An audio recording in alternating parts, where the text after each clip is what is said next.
नमस्कार, आप देख रहे हैं लोकोत्तर न्यूज। मैं हूं आपके साथ हर्षिता। आइए करते हैं खबरों से शुरुआत। मध्य प्रदेश विधानसभा के बजट सत्र के तीसरे दिन प्रश्नकाल के बाद शून्यकाल में कांग्रेस विधायकों ने डीजल पेट्रोल के दामों में वृद्धि का मामला उठाया, जिस पर विधानसभा अध्यक्ष गिरीश गौतम द्वारा चर्चा से इनकार कर दिया गया। विरोध स्वरूप कांग्रेस विधायक सदन से बहिर्गमन कर महात्मा गांधी की प्रतिमा के समक्ष पहुंच गए और विरोध स्वरूप नारेबाजी करते रहे। पूर्व मुख्यमंत्री दिग्विजय सिंह बैलेट पेपर से चुनाव करवाने की मांग को लेकर बुधवार को निर्वाचन आयोग पहुंचे और निर्वाचन आयोग में ज्ञापन सौंपा, जिस बारे में बताते हुए उन्होंने कहा कि जनता को मालूम ही नहीं चलता कि उन्होंने मत किसको दिया है। दिग्विजय बोले कि कांग्रेस ने हमेशा से ईवीएम का विरोध किया है। चुनाव आयुक्त से हमने मतपत्र से चुनाव कराने की मांग की है। चुनाव हमेशा ईवीएम से कराना कानूनी बाध्यता नहीं है। मतदाता सूची में हेरफेर किया जा रहा है। बुधवार को दतिया कलेक्टर संजय कुमार ने सामाजिक न्याय अधिकारिता मंत्रालय द्वारा आयोजित नशा मुक्त भारत नशा मुक्त दतिया अभियान के तहत नवीन कलेक्ट्रेट में आयोजित कार्यशाला का राष्ट्रपिता महात्मा गांधी की प्रतिमा पर पुष्पांजलि अर्पित कर शुभारंभ किया। कार्यशाला को संबोधित कर कलेक्टर संजय कुमार ने कहा, ये एक बड़ा जनहित का मुद्दा है। सरकार इसके लिए चिंतित है और लगातार नशा मुक्ति के अभियान चलाए जा रहे हैं। इसकी लत से गंभीर बीमारियां भी होती हैं, साथ ही जान जाने का भी खतरा रहता है। जो व्यक्ति नशे का सेवन करता है उसका पैसा, स्वास्थ्य, सम्मान सब खत्म हो जाता है। साथ ही गृह कलेश और पड़ोसियों से आए दिन झगड़े होते हैं। नशे की लत में पड़कर व्यक्ति तन, मन, धन और सामाजिक सम्मान सब खो देता है। नशा नाश की जड़ है। देश और समाज के हित में नई पीढ़ी को नशे की बुराई से बचना बहुत आवश्यक है। उन्होंने नशा मुक्ति के प्रति लोगों को जागरूक कर रहे संगठनों के प्रयासों के लिए उन्हें साधुवाद दिया। कार्यशाला में उपस्थित पत्रकारों ने जगत शर्मा, शैलेंद्र बुंदेला, हरीश तिवारी ने भी अपने विचार व्यक्त किए। उप संचालक जनसंपर्क भारती ने अभियान में मीडिया की भूमिका पर चर्चा की। हस्बैंड के द्वारा वाइफ की मारपीट हो, बच्चों की मारपीट हो, एक्सीडेंट का मामला हो, या आप देखेंगे कि चोरी और लूट और डकैती में ये सेवन करते हैं और फिर दमदारी से बेधड़क हो गए। अभी मुरैना में जो समाज में मीडिया की अहम भूमिका है, इसीलिए समाज का चौथा स्तंभ मीडिया को कहा गया है। समाज में अनेकों कुरीतियों को दूर करने में मीडिया ने हमेशा अपनी अहम भूमिका अदा की है। अतः साथियों, नशे के दुष्परिणामों को समाज में हम मीडिया के विभिन्न आयामों के माध्यम से बता सकते हैं, उन पर रोक लगा सकते हैं, लोगों को जागरूक किया जा सकता है। इसके लिए मीडिया को भी और अपने आगे आके काम करना होगा। साथियों, मैं आपको बताऊंगा कि 2007 की घटना है। मैं खंडवा जिले में पदस्थ था। वहां एक मलगांव है। मलगांव में एक जब मीडिया किसी चीज को निकालता है तो खोज के ही निकालता है। मैं सभी का धन्यवाद देना चाहता हूँ और मैं अब आदरणीय कलेक्टर महोदय क्या है और कोई नया विषय नहीं है जिसपे मैं कुछ बोल रहा हूँ।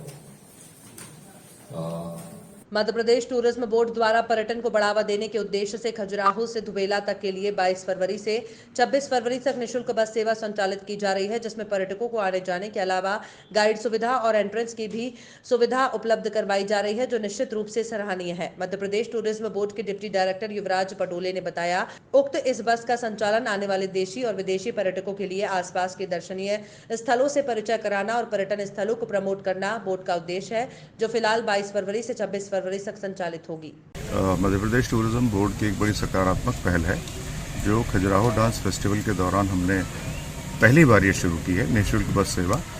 आपको मालूम है कि खजुराहो और आसपास में देखने के लिए दर्शनीय स्थल बहुत सारे हैं, तो जो बाहर से पर्यटक आते हैं उनको कई बार इस चीज़ का अंदाज़ा नहीं रहता, या कुछ हो सकता है कई बार सुविधाओं के अभाव में भी वो वहाँ पहुँच नहीं पाते। उन्हीं जगहों में से एक जगह दुबेला संग्रहालय, महाराज छत्रसाल का समाधि और कमलापति का समाधि, ये जगह खजुराहो से बहुत पास है और बहुत रमणीय है, बहुत अच्छी जगह है, देखने लायक है। संग्रहालय खासतौर पे बहुत अच्छा है। तो मध्य प्रदेश टूरिज्म बोर्ड की ओर से एक निःशुल्क बस सेवा ये पूरे दिनों में, जितने दिन का फेस्टिवल है 7 दिनों का, पूरे दिनों में दी जा रही पर्यटकों के लिए, ताकि जो बाहर से लोग आते हैं और स्थानीय लोग भी जो नहीं जा पाए अभी तक या नहीं देख पाए, बिकॉज अगर कोई रेगुलर बस सेवा होती तो शायद वो सब देख सकते थे। तो हमने ये इसका एक प्रयास किया है कि लोगों को इन जगहों को भी दिखाया जाए, ताकि भविष्य में जब भी वो आएँ या उनके द्वारा और लोगों को बताया जाए तो लोग प्रोत्साहित हों और इस सुविधा का लाभ ले सकें। महाराजपुर प्राथमिक स्वास्थ्य केंद्र की स्वस्थ चिकित्सा सुविधाएं मरीजों के लिए परेशानी का सबब बनती जा रही हैं। बुधवार को कोरोना वैक्सीन का दूसरा दिन था। शासन द्वारा सुबह 9 बजे से शाम 5 बजे तक का समय निर्धारित किया गया, जहां दोपहर 1 बजे तक 13 लोगों को वैक्सीन का दूसरा डोज दिया गया। प्राथमिक स्वास्थ्य केंद्र के हालात यह हैं कि जिम्मेदार अधिकारी दोपहर 12 बजे तक नदारद रहते हैं। स्थानीय लोगों का कहना है कि स्वास्थ्य केंद्र के प्रभारी डॉक्टर उमराव सिंह के पदस्थ होने के बाद से स्वास्थ्य व्यवस्था चरमराई हुई है। यहाँ के डॉक्टर अक्सर नदारद रहते हैं। साथ ही जननी 108 के लिए डिलीवरी पेशेंट इंतजार करने के बाद भी सेवाएं नहीं मिल पाती। जब जननी 108 के ड्राइवर से चर्चा की गई तो उनका सिर्फ एक ही कहना था कि छतरपुर में पेशेंट के लिए चलती है। कई सवालों के जवाब देने में असमर्थ रहे और कैमरा देखकर भाग खड़े हुए, जबकि जननी का पॉइंट महाराजपुर है। इस हालत में महाराजपुर में जो स्वास्थ्य केंद्र आता है उस पेशेंट को शासन की योजना का लाभ भी मिल पाना नामुमकिन लगता है। दिलीप कुमार। क्या चलाते हैं आप? कौन सी गाड़ी चलाते हैं आप? जन्नी।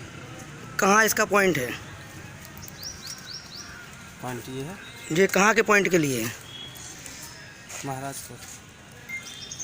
ये 3-4 दिनों से यहाँ पे बिल्कुल मिल ही नहीं रही है। ये कहाँ पर इसकी अच्छा, सेवा प्रदान कर रहे हैं आप? बता रहे हैं, अगर समझ लो हमको केस मिला हाँ, डिस्ट्रिक्ट से ब्लॉक, तो हम तो चले जाएंगे ना, यहाँ थोड़ी खड़े रहेंगे। तो पॉइंट तो महाराजपुर के लिए, जैसे जो महाराजपुर का सही है। जो महाराजपुर के लिए जो आएंगे वो तो उनका क्या होगा? मेरी बात सुनो। जो महाराजपुर में आएगा जो केस, उनके लिए क्या होगा? जैसे छतरपुर आपने पहुँचा दिया, जो महाराजपुर आएगा वो क्या करेगा? अब हम बिजी हैं तो हम क्या कर सकते? कौन बोलता आपसे छतरपुर के लिए? क्या नाम है उनका? अब वो लोग नाम थोड़ी बताते हैं। तो किसने आपसे कुछ कोई आदेश तो करता होगा ना आपको? उनका नाम क्या है? कोई आपका जलाधिकारी करता आपको फोर्स?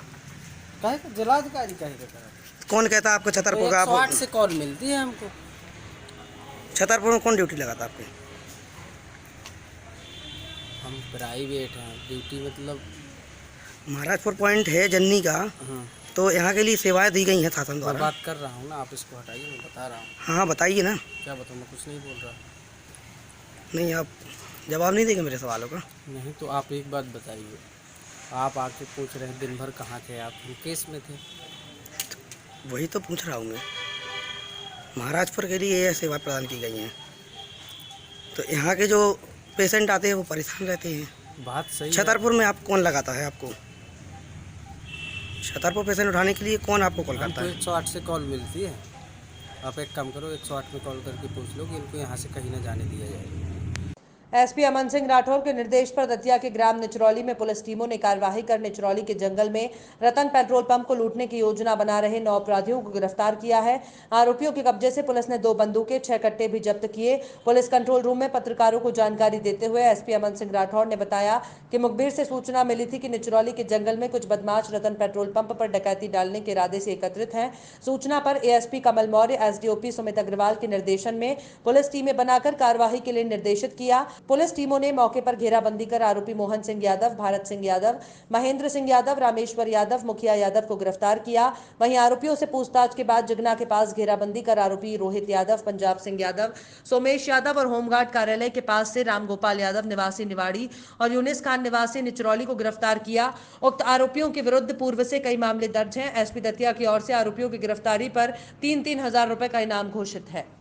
थाना सिविल लाइन के निचरौली गांव के पास में कुछ हथियारबंद बदमाश बैठे हैं और डकैती डालने की योजना बना रहे हैं। उसके बाद में रात्रि को ही विभिन्न थानों की 15 टीमें मेरे द्वारा बनाई गई। सारी टीमों का नेतृत्व मेरे एडिशनल एसपी साहब कर रहे थे और मुख्य रूप से उसमें हमारे टीआई कोतवाली रविंद्र गुर्जर, थाना प्रभारी बड़ौनी रविंद्र शर्मा, यादवेंद्र गुर्जर पंडोकर थाना प्रभारी, जिगना थाना प्रभारी वैभव गुप्ता, प्रियंका यादव सिविल लाइन थाना प्रभारी, हमारे एसडीपी दतिया सुमित अग्रवाल और इसके अतिरिक्त भी 8 और थाना प्रभारी हमने लिए और विभिन्न टीमें बना करके निचरौली के जंगल में जब दबिश दी गई तो 4 बदमाश वहां पे में हथियार पाए गए। मोहन यादव, भरत यादव, महेंद्र यादव, रामेश्वर यादव और मुखिया, 5 कुल बदमाश, जिनके पास से 2 12-315 बोर की राइफल, 1 315 बोर की हथियार, 1 315 बोर का कट्टा और कुल 13 राउंड पाए गए। उसके बाद में ही खबरों में फिलहाल इतना ही। आप देखते रहिए लोकोत्तर न्यूज।